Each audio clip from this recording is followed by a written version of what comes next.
qui va porter lui aussi une partie du financement, même si ce n'est pas structurellement pas dans son bilan, mais hors bilan via des structures ad hoc.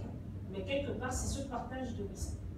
Et aussi, finalement, des apports de capitaux supplémentaires pour financer un projet d'infrastructure.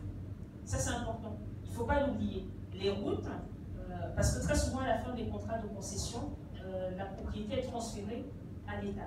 C'est que déjà dans la logique de l'État, ça reste du bien, ça reste du service public pour les concitoyens. Donc ça, je rajoute juste par rapport à ce que ma collègue a dit. Ensuite, il y a d'autres aspects qui sont importants. L'État ne peut pas s'engager dans un projet s'il n'a pas fait au préalable un budget. J'explique, parce que vous demandez pourquoi l'État doit apporter... alors quelqu'un m'a dit pourquoi est-ce que l'État doit apporter du financement. Très bien. Si vous voulez construire une autoroute, vous devez vous poser la question où est-ce que ça fait sens. Vous devez vous poser la question, est-ce que ça rentre dans mon schéma d'aménagement urbain? Cette question, ce n'est pas le secteur privé qui va répondre à votre place. C'est vous qui devez mener cette analyse-là. C'est vous qui décidez de la stratégie des pays. Je dis vous, mais je parle d'une manière générale, les États qui décident de leur stratégie de développement. Donc forcément, c'est eux qui sont le donneur d'ordre sur les projets. Pour être donneur d'ordre sur les projets, ça implique un certain nombre de coûts. Il y a toute une palette d'études de préfaisabilité qui doivent être faites. Et ça, c'est très en amont de votre appel d'offres. Et ça, vous ne pouvez pas... Enfin, c'est difficile de demander à un secteur privé de le faire. Parce qu'après, ça pose d'autres problématiques, qui sont des problématiques de conflit d'intérêts, de transparence dans le cadre des réponses aux appels d'offres. Vous imaginez si un partenaire privé vous accompagne dans la conception de votre projet et que ce soit le même partenaire qui gagne l'appel d'offres, on est clairement dans un problème de conflit d'intérêts avéré. Et rien ne vous garantit que parce que c'est le secteur privé qui a fait l'étude, ça ne vous coûtera pas plus cher. Justement, moi je pense que cette étape de faire l'étude de préfaisabilité, ça vous permet aussi de calibrer en termes de montant d'investissement, de budget, ce que vous êtes prêt à mettre dans le projet. Évidemment, je ne vous cache pas que dans un contrat, que ce soit PPP ou autre, c'est toujours ce qu'on appelle en anglais le bargaining power. Donc il y a toujours une discussion entre les différents parties prenantes parce que chacun va naturellement vouloir tirer la couverture de son côté. Et, si je prends par exemple le cas des banques, sur notre travail de financement, on passe 50 à 60% de temps sur les clauses juridiques. Parce que c'est là que tout est décidé. C'est pour vous expliquer que même quand on finance, nous, banques privées, un acteur privé, on doit quand même garder en tête toujours, on doit préserver nos intérêts tout simplement.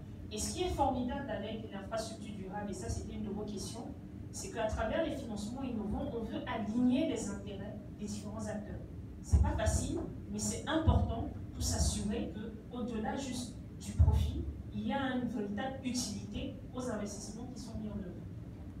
Je ne vais pas en dire plus, mais par contre, on peut en discuter pendant la pause déjeuner si vous le souhaitez. Alors, il y a une question sur les différents types d'accords. Bon, j'avoue, elle est un peu lointaine maintenant. Je ne sais pas si j'ai bien compris ce que vous vouliez, si j'ai bien compris votre question. Alors, différents types d'accords à quel niveau?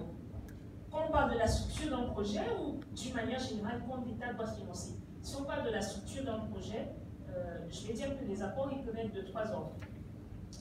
L'equity, donc du capital, de la dette sous différentes formes, senior, junior, etc. Et éventuellement des dons, des subventions. Et souvent, ce qui peut être intéressant dans le cadre des projets d'infrastructure, notamment pour vous les États, c'est d'user des fonds à disposition par les banques de développement pour faire toute cette partie d'études de faisabilité. C'est important parce qu'ils ont des dotations qui vous permettent justement de faire tout cet accompagnement technique dont vous avez besoin. Et je pense que ça peut déjà pallier un certain nombre de coûts budgétaires que vous rencontrez. Alors, maintenant au niveau de l'État, moi je dirais c'est essentiellement son budget. Donc ça c'est sur la partie coût. Sur la partie revenu, dans le cas d'une infrastructure, ça peut être les péages, ça peut être la taxe sur l'essence, parce que souvent une partie de la taxe sert aussi à financer. Donc ça retombe dans l'assiette fiscale de l'État, mais il peut y avoir une dotation qui sert justement justement à financer des projets d'infrastructure. Ça peut être, comme on l'a dit ce matin, une taxe du coup sur les billets d'avion. Il y a d'autres exemples. Ça peut être une taxe qui est payée par les entreprises justement parce que d'une certaine manière, ça permet à leurs employés de se rendre honorables de travail. Donc le fait qu'il y ait une infrastructure facilite la mobilité de la population. Donc voilà, il y a différents mécanismes au niveau de l'État sur lesquels on peut jouer, mais qui sont principalement fiscaux. Je sais pas, j'espère avoir répondu à la question. Et alors, il y a une question sur pourquoi le projet a connu beaucoup de difficultés financières. Tu veux dire un mot là-dessus? Très bien. Ce point-là, on le garde cet après-midi. Et là, je passe la parole du coup à l'UMOA sur la question de la planification.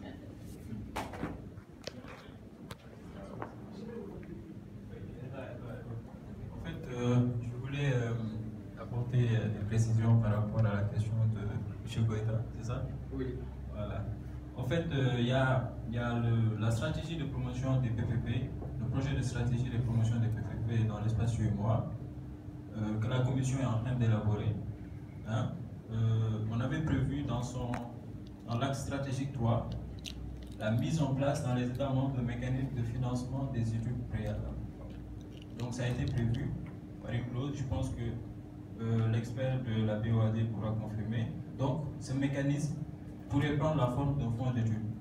Donc c'est ça qu'ils ont proposé, dont l'objet serait de faciliter le financement par les personnes publiques des études préalables à la passation des PPP. Donc puisque le projet est en cours de validation ou bien d'adoption au niveau de la commission, je pense que c'est pourquoi vous n'avez pas eu l'état de ces informations-là. Bon, ou bien vous connaissez déjà la réponse avant de poser la question. Voilà, donc je donne la parole à notre collègue pour plus d'informations.